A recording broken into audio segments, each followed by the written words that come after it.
Brothers and sisters, today we celebrate the feast of St. Francis de Sales, who is a doctor of the church, one of the great spiritual masters of the spiritual life, who wrote in such a way for spirituality for everyone, not just say for monks and nuns, but he wrote treatises that became very popular in his time, that was widely read by lay people. And he wrote in a way that made the heights of spiritual union with God accessible to everyone, or certainly opened up their appetite for prayer with God. And to see that prayer and the search for God is not something separate from our duties, from our regular life. In fact, it's as St. Teresa of Avila herself would say, we meet God in the pots and pans as well, as she would speak to her own sisters in community. And the same thing with St. Francis de Sales. He would say that true devotion, devotion for Christ, in fact, makes rich our own work, embellishes it, whether it be our different states in life, like if we are married and if we have families. True devotion to Christ doesn't take us away from our family. It brings us to the family. It allows us to serve Christ in them. True, real devotion allows us to fall more in love with our family. So our faith and our religion doesn't take us away from our central identity. If I, for example, as a religious or priest, were to pursue a life that took me away from the core call of my religious life, then even if it was under the auspices of something holy or some kind of devotion, it would be a false devotion. And this is what St. Francis de Sales would say. And same thing with people in the world, with work. If you are preoccupied with things that are taking you away from your central duties to be a good employee or a good boss or whatever it is, then you would have to reassess yourself and say, am I really doing God's will?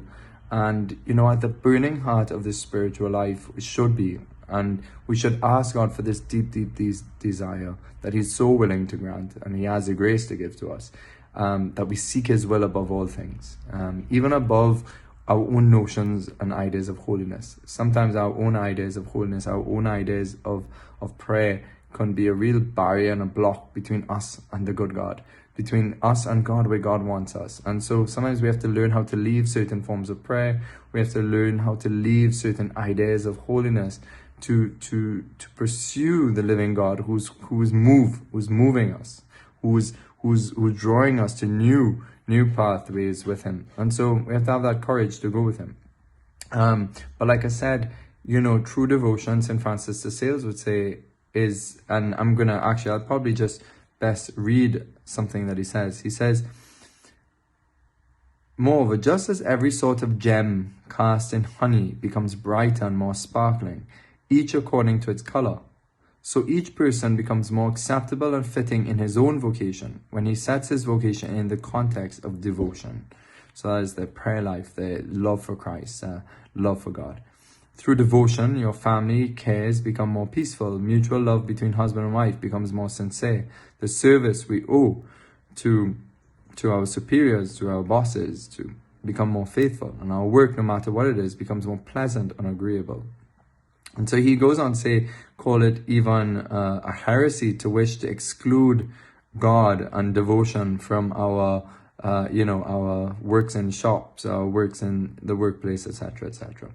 And he says, in whatever situations we happen to be, we can and we must aspire to the life of perfection. And that's what it means by devotion. Devotion means to seek the perfection of God's love, to seek to keep God above all things, seek to do all the little things throughout the day for God.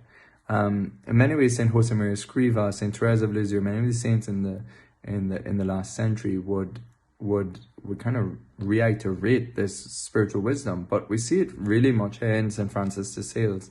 And in many ways, he was like the people's theologian, the people's doctor, because people found it so accessible and encouraged them greatly to to the heights of prayer, and that to see their ordinary way, their ordinary life, as a means of finding great deep union with God, finding Christ in the midst of those things.